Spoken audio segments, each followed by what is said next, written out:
sure to watch this video until the very end to prevent any mistakes in the process. You're going to go into the Color tab, clicking on this window, and first mask out the item that you would like to isolate by using this tool. You're then going to click on this, and what you're going to do is you're going to click on this automatic keyframing at the beginning of the isolation and just change these values to 1.01. This is not really changing anything, it's just creating the beginning of the keyframe. And you're going to make the softness 0.02 and 0.04.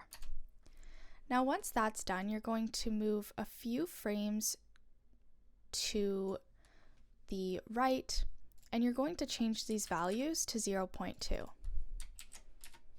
Now, as you can see, it's already beginning to isolate it, and you're then going to change the softness to 10